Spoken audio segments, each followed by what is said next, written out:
John Romero is about to make you his bitch. Suck it down. Sprawled in bold, gritty black letters across a plain, bright red field, the advertisement itself was a simple, straightforward slogan using branded colors.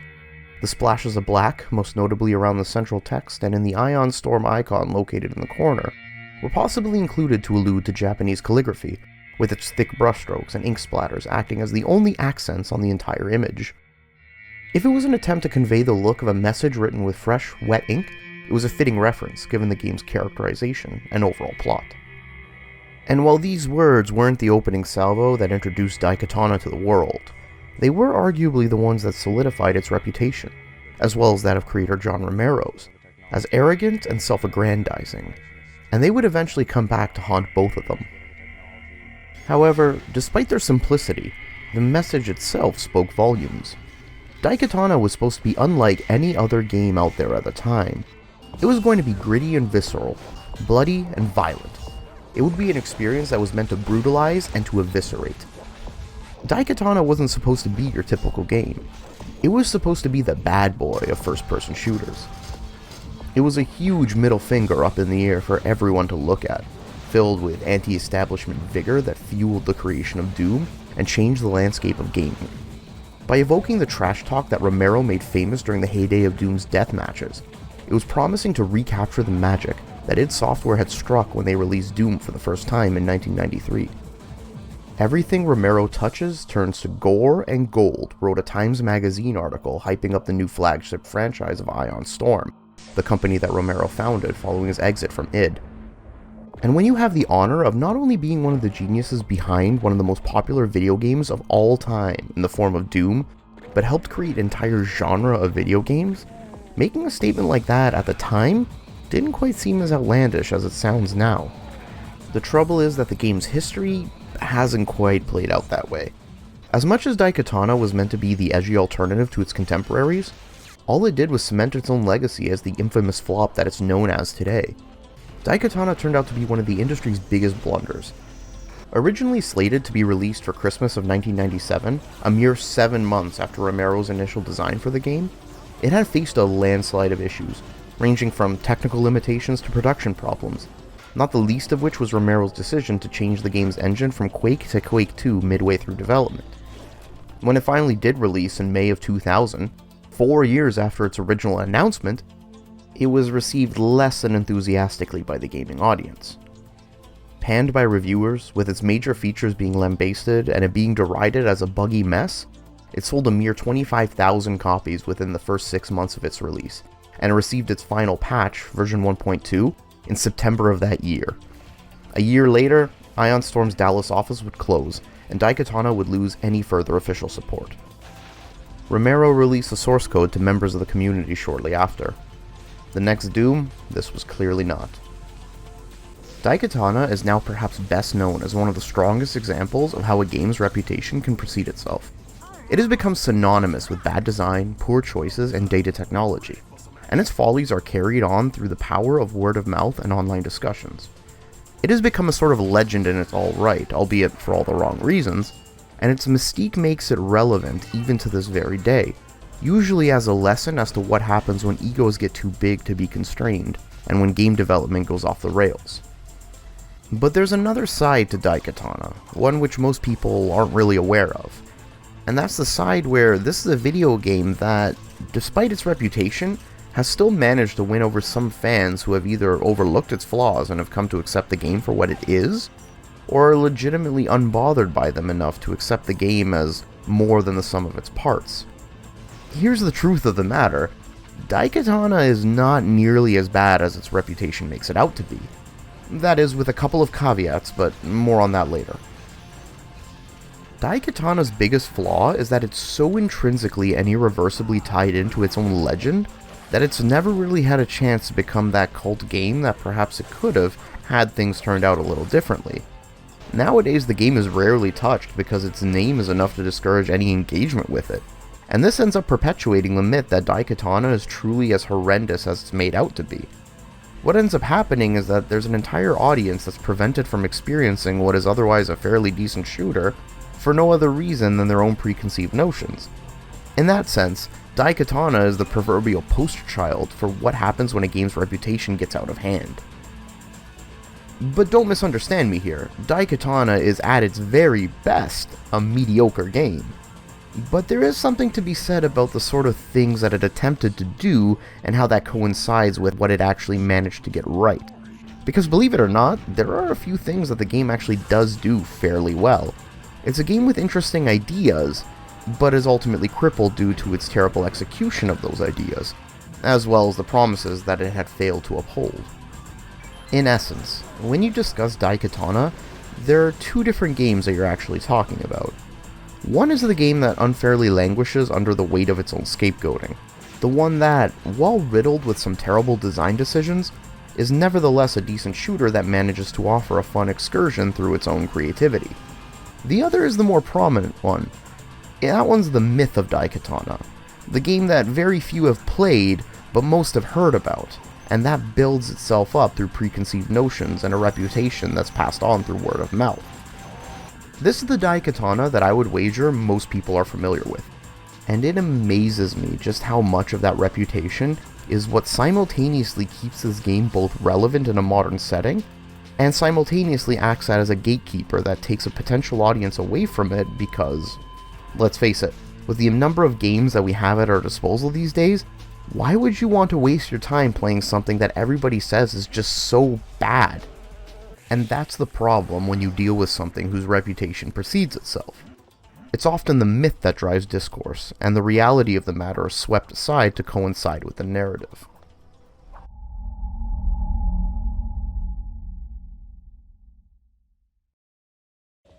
Going into Daikatana for the first time, I didn't quite know what to expect. I never played it back in the day, so I really don't have any nostalgic attachment to this game, notwithstanding my sheer love of all things Doom and a deep place of admiration for id Software during their golden years. And there are traces of some of that trademark id design mentality that one would expect buried deep within Daikatana. I guess you can say the game's heart is in the right place, as if that excuses all of its shortcomings. But I will say that it's immediately apparent that, at the very least, this game does share its DNA with the likes of Doom and Quake.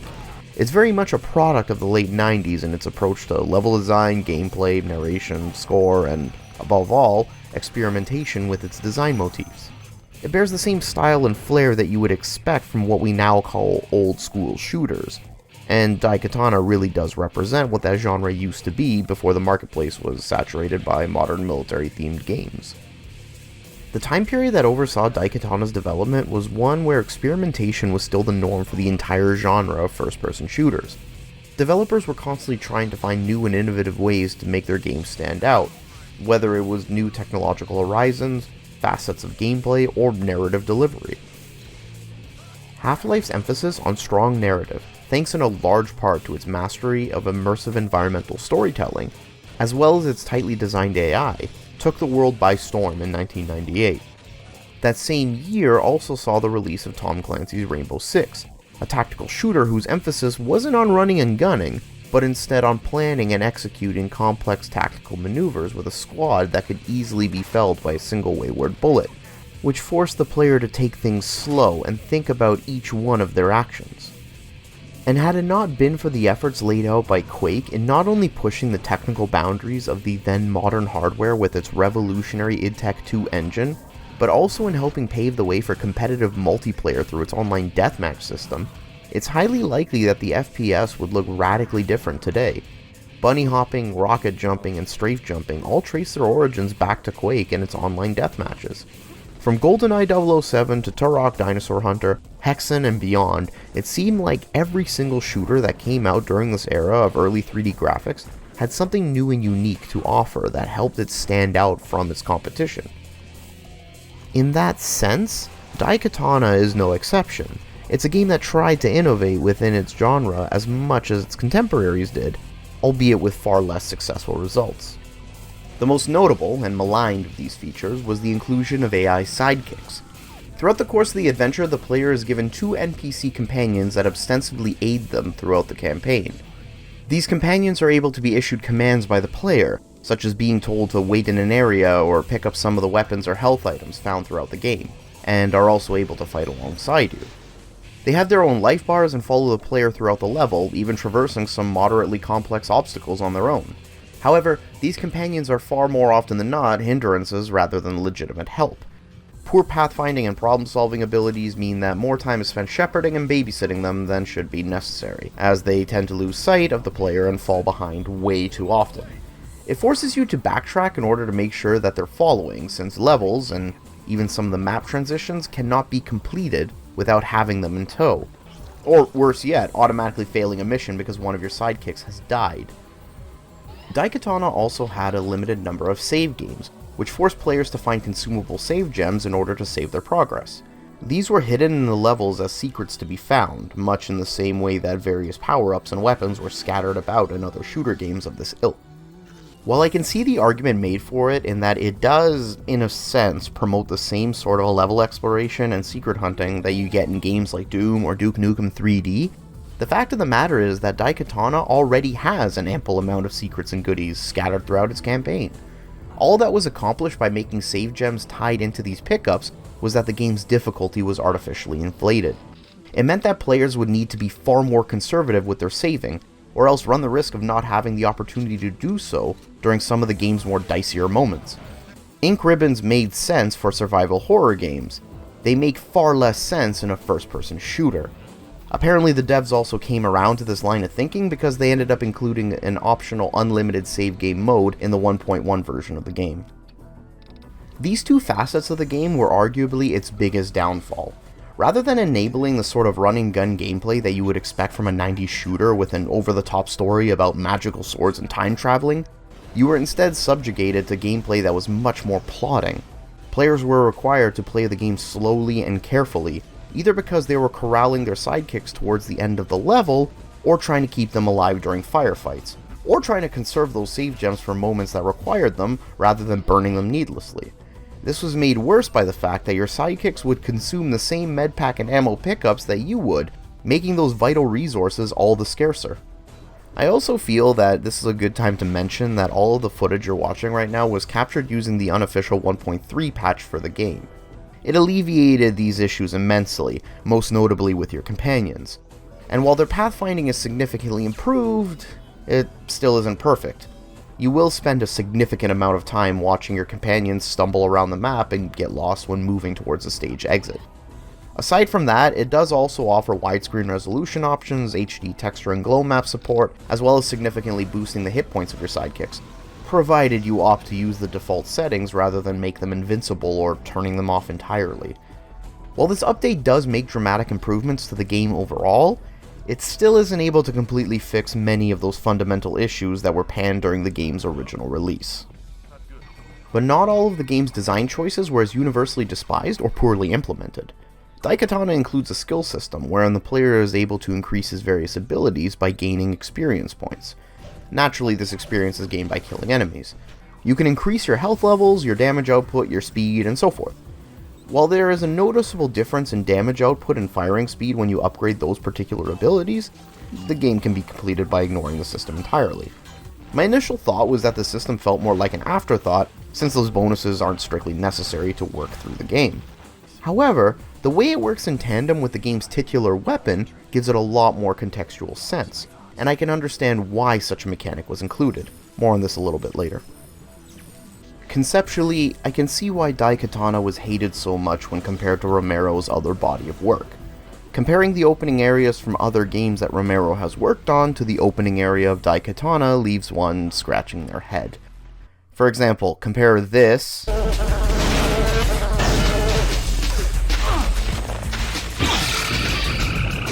to this.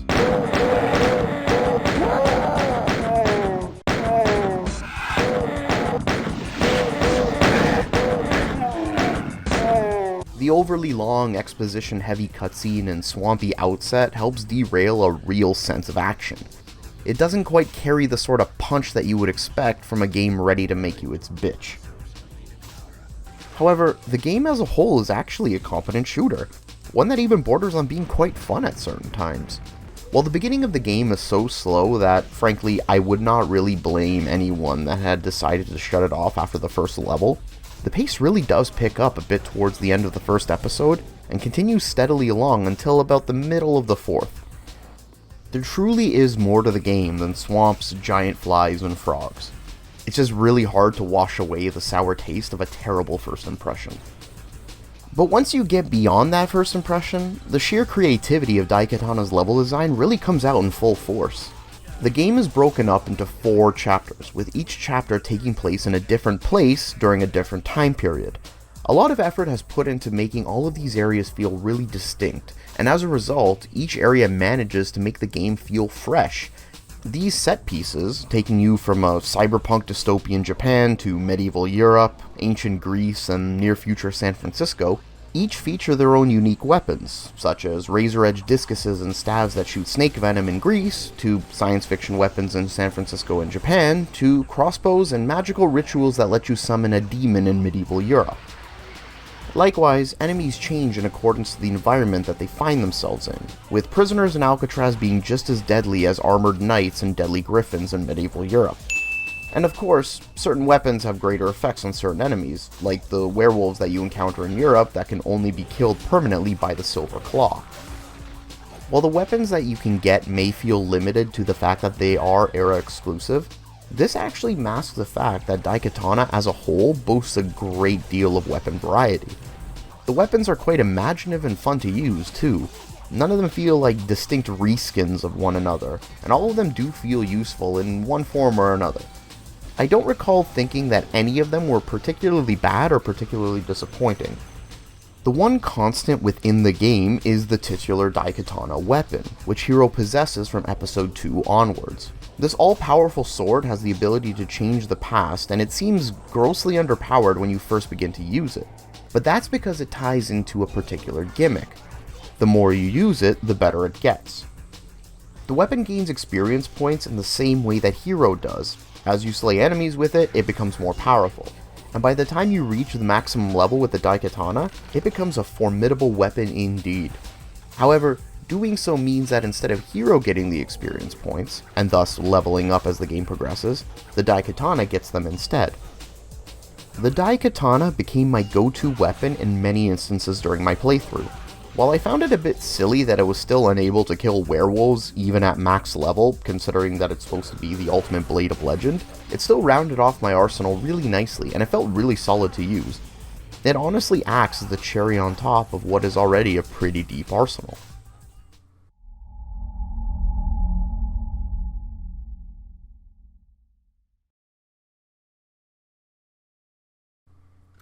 All in all, Daikatana actually contains a number of good ideas that have the misfortune of being presented along some major issues that detract from them. Put together, this really does a lot to prevent the game from achieving greatness. And therein lies the problem with Daikatana. Greatness was expected out of it, and the game didn't deliver on those lofty expectations. Reviews were less than kind when the game was released, and rightfully so. What fans finally got their hands on after the massive wait was nothing more than an outdated, unpolished game that barely resembled any of the big ideas that they were promised over the course of the 4-year wait. On the surface of it, it's easy to conclude that Daikatana was merely the product of false advertisement. But even moving beyond a questionable advertising campaign, a campaign that Romero had initial reservations to begin with and has since apologized for, Daikatana had the deck stacked against it. Its troubled production cycle ran far beyond mere technical difficulties and a change in game engine halfway through development. Much of it had to do with the very foundation that had propped up the game in the first place. The culture at Ion Storm during its formation was built up in stark contrast to that of id Software by the time of Romero's departure. What began as a group of 4 guys living the dorm life and channeling their creative forces into a number of different projects that would change the PC gaming landscape forever turned into a clash of egos. John Carmack, the programming genius who designed id's game engines, was so wrapped up in his coding perfectionism and desire to develop games that showcase said engines that Romero felt fed up. He felt that the company was wasting time, often throwing away data that was already designed because of Carmack's unilateral decisions to change technology without any regard for the progress made up until that point. Romero felt that id was thinking too small and that they had lost their creative spark. Coming off the heels of Quake, where many of Romero's ideas were scaled back due to the inability to parse them cleanly into the envisioned final product as seen by Carmack and the rest of the company, Romero set out to build a company with only one rule: design is law. He would make the technology fit his vision rather than compromise his vision to work smoothly with the technology. And that was the entire raison d'etre for Daikatana. While raw creative energy is something that can successfully be channeled into a video game, what it needs in order for that to happen is some sort of means of directing and focusing it towards an end goal. Ion Storm, at least the portion of the company that Romero oversaw and that was working on his pet project, lacked that. Romero had no intentions of being a manager, and he failed to establish a clear hierarchy at Ion Storm. He wanted his new company to feel like the id of old, a dorm room of friends that coded by day and binged on pizza and Dungeons and Dragons at night. But that level of camaraderie was never attained at Ion Storm. Instead, the lack of management and Romero's frequent absences from the office had put a severe strain on the morale of the game's development team. The company's former audio director, Will Locanto, summarized the problem with Romero's hands-off management style pretty straightforwardly. Quote, "You can't translate that camaraderie that was at id when they had a small team into even a 20 or 30 person team. You can't count on every single person to carry their weight unless they're being managed." Constant delays, technological limitations, morale trouble, and the hemorrhaging of employees spelled an environment that was not conducive to Daikatana's development, and certainly not one where Romero's vision could be realized and sales targets could be met. A disastrous E3 showing in 1999 showed off a demo of the game, albeit one running at 5 frames per second, which resulted in a bunch of changes being made to the demo that the team thought came from Romero himself, something that he denies. All in all, the atmosphere at Ion Storm was arduous, and the project dragged on. And yet, despite all of these things, Daikatana was still poised to be a hit. Nay, it was destined to be a hit. Romero, for all of his shortcomings during the game's development, nonetheless still wanted nothing more than to make a great game that pushed the boundaries of what the genre was capable of. However, what didn't help matters was that the media would inflate the legend of Romero and so tightly wind that legend into the game that anything short of being the next Doom would make Daikatana fall flat on its face. Keep in mind, this was the same company that, even without releasing a single game of its own design, still managed to score a $9 million deal with Eidos to see the release of 3 games plus 45% royalties. Romero was still riding high on his success at id, and there was a genuine belief that there was no way one of the godfathers of the first-person shooter genre could possibly fail. Romero was bankable, and there was no two ways about it. And his penchant for living in the limelight and his reputation as a rockstar game developer only furthered that notion. In many ways, Daikatana was John Romero, and the myth of the two entities worked in tandem to bolster the imagination of their fans and potential consumers. And so began the cycle of anticipation and hype that would ultimately doom Daikatana one way or another. The media ate up whatever it could about the game, and Romero was all too glad to deliver what he could to them. However, all this did was feed that idealized notion of what everybody expected Daikatana to be, rather than ground those ideas and present what Daikatana actually was. As a result, the gap between those two concepts only widened as the game's development went on.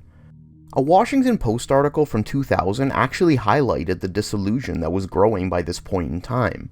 And yet there was still this shred of hope that despite all of these delays, the stale showings at E3, and the growing diversity of the first-person shooter market, that the game would still somehow live up to the hype that Romero was spinning all throughout its development cycle. The idea of Daikatana became more and more inflated, and the reality of Daikatana was further and further slipping away. Ultimately, it didn't matter how good Daikatana would be when it released.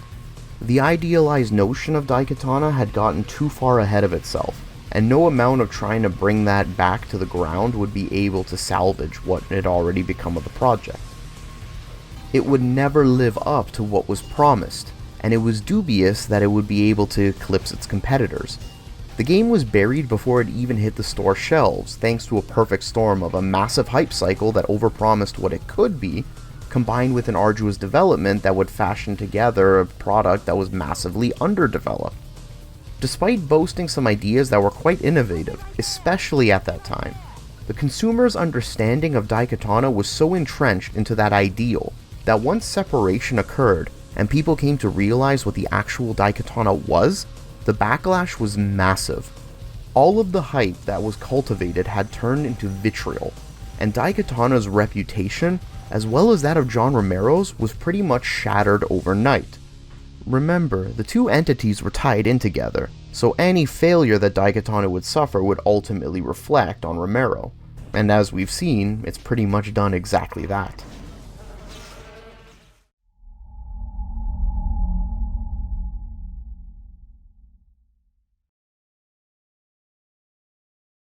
This quote about Romero wishing that people would take an objective look at the game and not base their criticisms on hype, while it can still be interpreted or seen as backpedaling and doing some damage control, nonetheless does carry with it an interesting truth.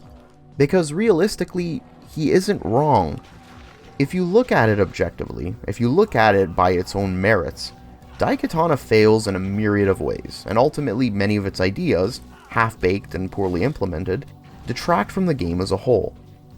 Nevertheless, there are moments where the game does succeed in its objectives, and many of these ideas have become staples in other games that manage to use those systems better. Despite this, Daikatana is still paraded around as an unmitigated disaster. Perhaps the proverbial example of what happens when a game gets so wrapped up in its own myth that it completely flies off the rails. This reputation is deserved, but to an extent. At some point, the line between the conceptualization of Daikatana and the actualization of Daikatana gets blurred, and this is where that myth comes into prominence and rests in the mindset of the casual observer who presupposes what the game might be based on hearsay. As that myth gets passed around, it eventually becomes the dominant narrative, and, well, that's how we get the burial of Daikatana. A game that, while not nearly as bad as its detractors make it out to be, still does enough wrong to be unable to truly defend it against its charges, especially when you put it into the context of its original release. It's better now, but that doesn't mean that it was in a great shape when it came out back then. But what remains is nothing short of remarkable either way. The fact that Daikatana got a release at all is a bit of an achievement given the turbulent process under which it was created and the obstacles it had to overcome. I've only scratched the surface in this video. There are a lot more elements to the story than I have covered. And the fact that there is a dedicated modding community that has managed to prolong Daikatana's life as much as it has, speaks volumes to the fact that there has to be something buried deep into Daikatana's code that is at least redeemable. It's not unlike Vampire the Masquerade Bloodlines, which, as a game that is beloved today, but was just as broken on launch and has since then been upheld by unofficial patches. I think the difference between those two is that Bloodlines didn't promise the world the same way that Daikatana did, and so Bloodlines didn't really need to seek redemption in the same way that Daikatana does. How much of that redemption can be brought forth and taken to counteract the out-of-hand mythologization of the game remains to be seen, but as it stands, Daikatana is a game that was skewered well beyond what it perhaps deserved if looked at on its own merits. It's a decent game that was buried under the boot of popular discourse, a discourse that was driven by what people saw in it and what people wanted it to be. But regardless of what your opinions are about whether or not this is a deserved take, or of the quality of the game, it is nonetheless a fascinating look at how the idealization of Daikatana came out to as much prominence as it did, and why the game is still worth talking about to this day, for good, for bad, or anything in between.